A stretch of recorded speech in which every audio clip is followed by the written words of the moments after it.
Olá, seja bem-vindo a mais este curso Alvo, o Panorama dos Evangelhos. Se a gente enfatizou no panorama do Velho Testamento a importância daquelas escrituras para entendermos a Bíblia como um todo, agora chegou o momento de investigar com interesse o cumprimento daquelas profecias e textos. Estamos assistindo a uma onda de ataques ao Novo Testamento, até mesmo por alguns teólogos que dizem acreditar no Antigo. Os judaizantes, por exemplo, estão fazendo todo o possível para disseminar a ideia de que não devemos aceitar como inspirados os textos dos evangelhos ou as cartas dos apóstolos. Professores liberais colocam em dúvida a credibilidade do Novo Testamento. Costumamos dizer que a fé é uma escolha. Sua caminhada cristã vai depender visceralmente dos seus pressupostos em relação à palavra de Deus. Se você encara o texto bíblico como mera literatura humana e não como a revelação inspirada de Deus ao homem, a tendência é que você estude sua Bíblia tecnicamente apenas, como se esse fosse um simples tratado de moralidade, de bons costumes ou até mesmo de teologia. Nós entendemos que a Bíblia, tanto o Velho quanto o Novo Testamento, formam a Escritura Sagrada. Há evidências suficientes para crermos que os evangelhos são o relato fiel e inspirado por Deus para apresentar o Filho de Deus, o Senhor Jesus Cristo, em sua encarnação, sua vida, seu ministério e, finalmente, em sua obra redentora. Hebreus 1:1 nos diz que Deus falou muitas vezes e de muitas maneiras aos pais pelos profetas, e nos últimos dias nos falou pelo Filho, a quem constituiu o herdeiro de todas as coisas. Tudo o que estudamos no Velho Testamento, desde a criação, a formação de Israel como uma nação escolhida, a lei, os sacrifícios, o ministério dos profetas, os salmos, tudo isso tinha um único objetivo: preparar o caminho do Messias, o Salvador, aquele que é a expressão exata de quem Deus é. O raciocínio é simples, mas profundo. Deus quer ser conhecido do homem e vem se revelando desde a criação, pela natureza, por sua palavra e em sua plenitude através de Jesus Cristo, seu Filho. Desde a queda de Adão e Eva, Deus vem se manifestando redentor e salvador. É como se o ser humano tivesse entrado numa caverna escura e úmida desde que pecou. Então, o Velho Testamento, a lei, os profetas, os salmos, como Jesus o chamava, servirá como uma corda guia que o levará para fora dessa caverna ao encontro da luz e da vida. O Novo Testamento se abre nas páginas dos Evangelhos com o anúncio singular da chegada do Salvador. Tudo que os profetas disseram vai se cumprir. Tudo que os sacrifícios e festas judaicas apontavam será concretizado em Jesus. Agora, as pessoas não vão mais olhar para o futuro, mas eles poderão conferir com seus próprios olhos que Deus cumpriu o que prometeu durante tantos séculos. Veja o que o apóstolo João, um de seus discípulos, escreveu na sua primeira carta, capítulo 1, versículo 1. O que era desde o princípio, o que temos ouvido, o que temos visto com os nossos próprios olhos, o que contemplamos e as nossas mãos apalparam com respeito ao verbo da vida.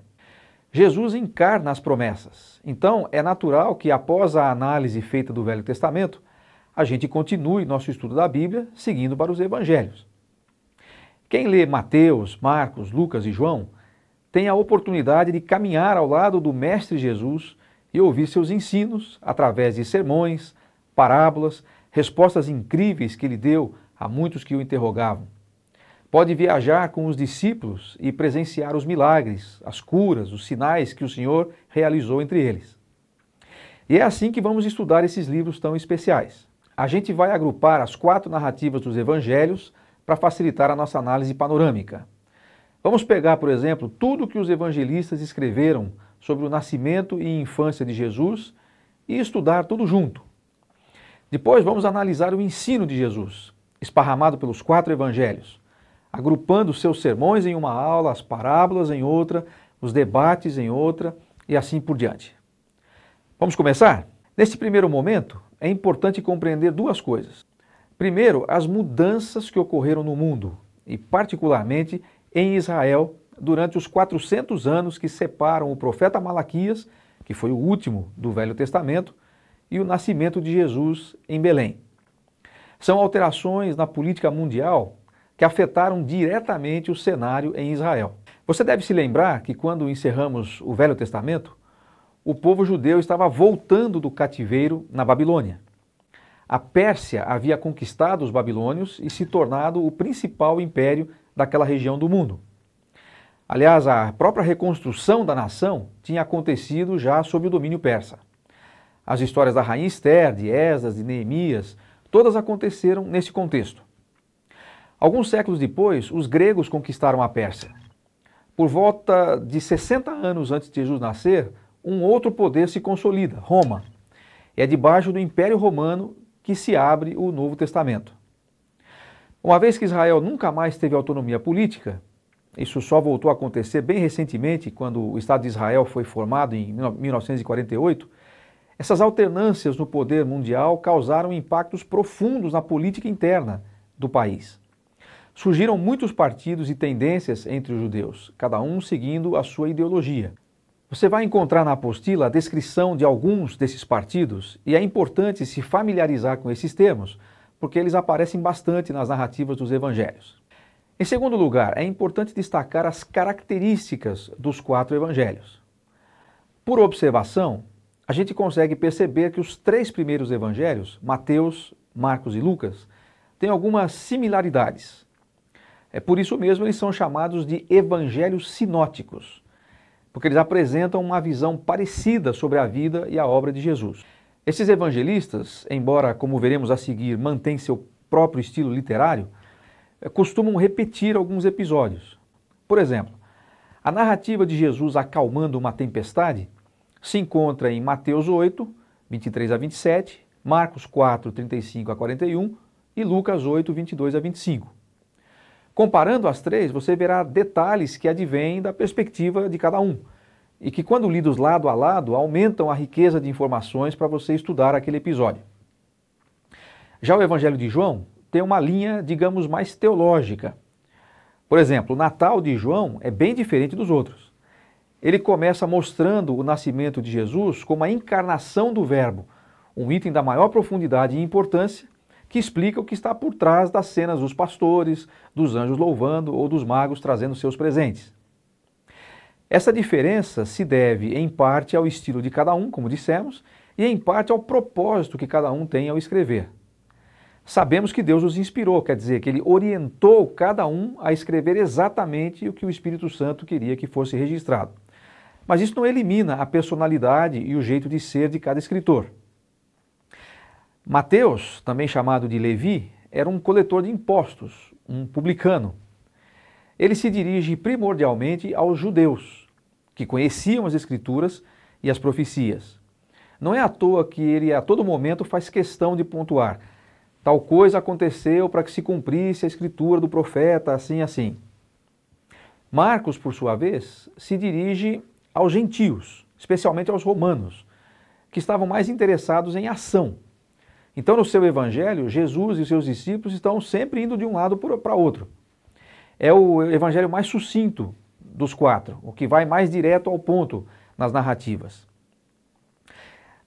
Já sabemos que Lucas queria mostrar ao seu amigo grego, o Teófilo, uma narração coordenada dos fatos que entre nós se realizaram, como ele diz no primeiro versículo do seu evangelho. Seu estilo é jornalístico, investigativo. Ele escreve para pessoas que possivelmente não estivessem tão familiarizadas com os lugares da Palestina. Isso explica porque Lucas cita tantos nomes de lugares, de aldeias, por exemplo. João tem uma clara preocupação em atacar doutrinas gnósticas, que afirmavam que a matéria não podia entrar em contato com o espírito, porque a matéria era essencialmente má e o espírito essencialmente bom. Então eles afirmavam que Jesus não tinha um corpo real, mas era uma espécie de aparição. Segundo eles, o Espírito Santo descera sobre ele no batismo, mas o abandonara pouco antes da sua crucificação. Esta falsa doutrina, ainda muito forte e presente em nossos dias, é rechaçada fortemente por João em seus escritos. E isso explica porque João apresenta o Verbo, o Logos, o transcendente, se fazendo carne, logo no primeiro capítulo do seu Evangelho. Jesus, o homem Jesus, é o Filho de Deus, o eterno, o divino. E este é o propósito de seu evangelho, como ele mesmo afirma em capítulo 20 e versículo 31. Então, agora eu o convido para uma leitura atenciosa da primeira apostila, da primeira aula. Faça suas anotações, absorva bem essas informações apresentadas aqui, porque elas serão muito úteis para você acompanhar e entender melhor a mensagem preciosa do Novo Testamento, em especial dos Evangelhos. E lembre-se, se você tiver alguma pergunta, basta clicar no ícone do Tira Dúvida, esse sinal de interrogação, estando logado na internet. Assim você poderá mandar a sua pergunta para a nossa equipe de consultores, que estará a postos para ajudá-lo. Bons estudos!